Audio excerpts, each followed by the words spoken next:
नमस्कार दोस्तों, मेरा नाम विक्रम कुमार है और आज आप पढ़ने वाले हैं भूगोल के 25 क्वेश्चन। कितने क्वेश्चन पढ़ने वाले हैं? 25 क्वेश्चन पढ़ने वाले हैं, जिसमें कि 50 क्वेश्चन आपने अभी बचा हुआ है। ठीक है, और ऑलरेडी आपने 150 क्वेश्चन पढ़ चुके हैं। ठीक है, तो टोटल क्वेश्चनों की सीरीज हम लोग का कितना था? तो 200 क्वेश्चन का सीरीज था, जिसमें से हमने 150 क्वेश्चन पढ़ चुके हैं। और आज हम लोग पढ़ने वाले हैं 50 क्वेश्चन। 50 क्वेश्चन में से बचा हुआ है, जिसमें कि तो चलिए एक एक करके आप लोग सभी का कमेंट में आंसर दीजिएगा। तो सबसे पहला प्रश्न है, जनसंख्या वृद्धि का नकारात्मक प्रभाव क्या है? संसाधनों पर दबाव, रोजगार वृद्धि, उत्पादन बढ़ाना या फिर शिक्षा विस्तार। तो जनसंख्या वृद्धि का जो है नकारात्मक प्रभाव क्या है? तो 151 का राइट आंसर हो जाएगा ए नंबर, यानी कि संसाधनों पर दबाव। उसी प्रकार अगला प्रश्न है, आजीविका का मुख्य स्रोत किसे कहते हैं? मनोरंजन, जीवन यापन का साधन, शिक्षा या फिर प्रवास। वह जीविका का मुख्य स्रोत किसे कहते हैं? तो 52 का बी नंबर हमारा राइट आंसर हो जाएगा, जीवन यापन का साधन। जीवन यापन का साधन हमारा हो जाएगा, राइट आंसर हो जाएगा। अगला प्रश्न है, भारत में जनसंख्या नियंत्रण का मुख्य साधन क्या है? शिक्षा है, परिवार नियोजन है, प्रवास है या फिर शहरीकरण है।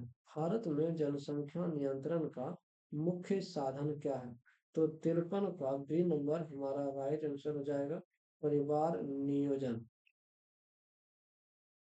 मेगा सिटी की जनसंख्या सीमा क्या है? मेगा सिटी की जनसंख्या सीमा क्या है? 50 लाख है, 75 लाख, 1 करोड़ या फिर 2 करोड़। मेगा सिटी की जनसंख्या सीमा क्या है? तो 54 का सी नंबर हमारा राइट आंसर हो जाएगा, 1 करोड़। उसी प्रकार अगला प्रश्न है, ग्रामीण पलायन का प्रमुख कारण क्या है? शिक्षा है, स्वास्थ्य है, रोजगार है या फिर विवाह है। तो ग्रामीण पलायन का जो है प्रमुख कारण क्या है? तो 55 का सी नंबर हमारा राइट आंसर हो जाएगा, रोजगार। उसी प्रकार अगला प्रश्न है 96 नंबर, नगरीय फैलाव का अर्थ क्या है? ग्रामीण विकास, शहरों का अनियंत्रित विस्तार, उपयोग बंद होना, उद्योग बंद होना या जनसंख्या बढ़ना।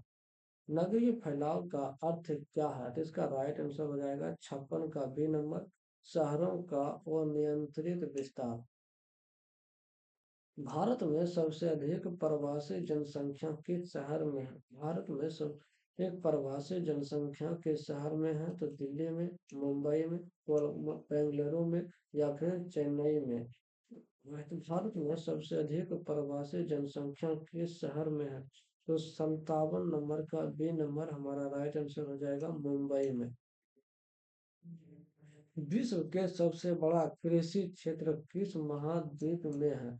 यूरोप में, अफ्रीका में, एशिया में या फिर उत्तरी अमेरिका में।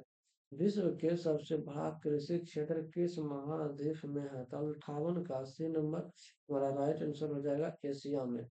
उसी प्रकार अगला प्रश्न है, व्यावसायिक कृषि की मुख्य विशेषता क्या है? आत्मनिर्भरता, कम उत्पादन, बाजार हेतु उत्पादन, मिश्रित फसल। तो 59 का सी नंबर हमारा राइट आंसर हो जाएगा, बाजार हेतु उत्पादन। अगला प्रश्न है, भारत में सबसे अधिक गन्ना उत्पादन किस राज्य में होता है? महाराष्ट्र में, कर्नाटका में, उत्तर प्रदेश में या फिर तमिलनाडु में। भारत में सबसे अधिक गन्ना उत्पादन कहाँ इस राज्य में होता है? तो 60 का सी नंबर हमारा राइट आंसर हो जाएगा, उत्तर प्रदेश में। अगला प्रश्न है, कृषि में मशीनों के प्रयोग को क्या कहते हैं? जैविक कृषि, यांत्रिकरण, स्थानांतरण कृषि या फिर मिश्रित कृषि। या फिर मिश्रित कृषि। 161 का राइट आंसर हो जाएगा, बी नंबर, यांत्रिकरण। अगला प्रश्न है, हरित क्रांति का मुख्य लाभ क्या है? औद्योगिक विकास, खाद्यान्न उत्पादन में वृद्धि, शहरीकरण, निर्यात में कमी। हरित क्रांति का मुख्य लाभ क्या था? हरित क्रांति का मुख्य लाभ क्या था? तो 62 का बी नंबर हमारा राइट आंसर हो जाएगा, खाद्यान्न उत्पादन में वृद्धि। अगला प्रश्न है, भारत में सबसे बड़ा खाद्यान्न भंडार किस संस्था के पास है? आरबीआई के पास, एफसीआई के पास, नाबार्ड के पास या नीति आयोग के पास? भारत में सबसे बड़ा खाद्यान्न भंडार जो है किस संस्था के पास है? तो 63 का बी नंबर हमारा राइट आंसर हो जाएगा, FCI। अगला प्रश्न है, विश्व का सबसे बड़ा रेशम उत्पादक देश कौन सा है? भारत है, चीन है, जापान है या फिर थाईलैंड है? भारत का सबसे बड़ा रेशम उत्पादक देश कौन सा है? तो 64 का बी नंबर हमारा राइट आंसर हो जाएगा, चीन। उसी प्रकार अगला प्रश्न है, नीली क्रांति किससे संबंधित है? दूध उत्पादन से, मत्स्य उत्पादन से, फसल उत्पादन से, तेल बीज से? नीली क्रांति किससे संबंधित है? तो 65 का बी नंबर हमारा राइट आंसर हो जाएगा, मत्स्य उत्पादन से। अगला प्रश्न है, भारत में सबसे अधिक दूध उत्पादन किस राज्य में होता है? राजस्थान में, गुजरात में, उत्तर प्रदेश में या फिर हरियाणा में? भारत में सबसे अधिक दूध उत्पादन जो है किस राज्य में होता है? तो 66 का सी नंबर हो जाएगा, उत्तर प्रदेश में।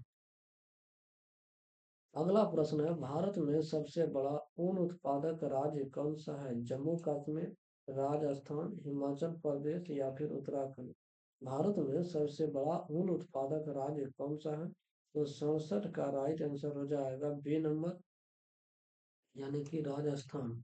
अगला प्रश्न है 68 नंबर, औद्योगिक क्षेत्र का विकास मुख्यतः किस पर निर्भर करता है? तो जनसंख्या पर, कच्चा माल व ऊर्जा पर, जलवायु पर या फिर पर्यटन पर?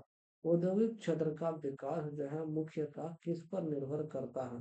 तो इसका राइट आंसर हो जाएगा 68 नंबर का बी नंबर, यानी कि कच्चा माल व ऊर्जा पर।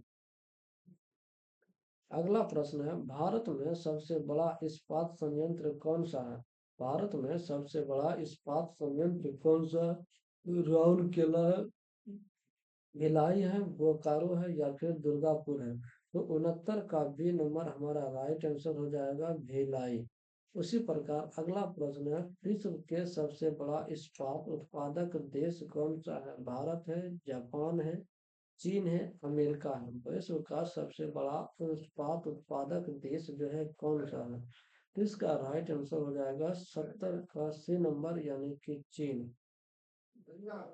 अगला प्रश्न है 71 नंबर, औद्योगिक क्लस्टर का अर्थ क्या है? कृषि क्षेत्र, उद्योगों का समूह, व्यापार केंद्र या फिर आवासीय क्षेत्र है? तो 71 का बी नंबर हमारा राइट आंसर हो जाएगा, उद्योगों का समूह। अगला प्रश्न है, भारत में IT उद्योग का प्रमुख केंद्र कौन सा है? पुणे है, गुरुग्राम, हैदराबाद या फिर बेंगलुरु?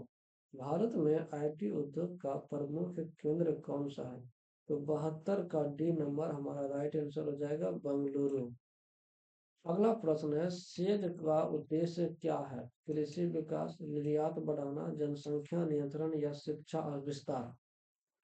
या फिर शिक्षा विस्तार? तो 73 का बी नंबर हमारा राइट आंसर हो जाएगा, निर्यात को बढ़ाना। अगला प्रश्न है, विश्व का सबसे बड़ा पर्यटन उद्योग वाला देश कौन सा है? फ्रांस है, अमेरिका है, चीन है या फिर इटली है? विश्व के सबसे बड़ा पर्यटन उद्योग वाला देश कौन सा है? तो 74 का ये नंबर हमारा राइट आंसर हो जाएगा, फ्रांस। अगला प्रश्न है, भारत में पर्यटन से सबसे अधिक आय किस राज्य की होती है? राजस्थान, गोवा, तमिलनाडु या फिर केरल? तो 75 का सी नंबर हमारा राइट आंसर हो जाएगा, तमिलनाडु। ये प्रश्न आप लोगों के लिए होमवर्क है, पर्यावरण प्रदूषण का प्रमुख कारण क्या है? कृषि, उद्योग, शिक्षा, पर्यटन? इसका जो है आप लोग कमेंट में आंसर बताइएगा। तो 25 में से आपने कितने प्रश्न कर पाए हैं, ये कमेंट में जरूर बताइएगा, और जाते जाते चैनल को सब्सक्राइब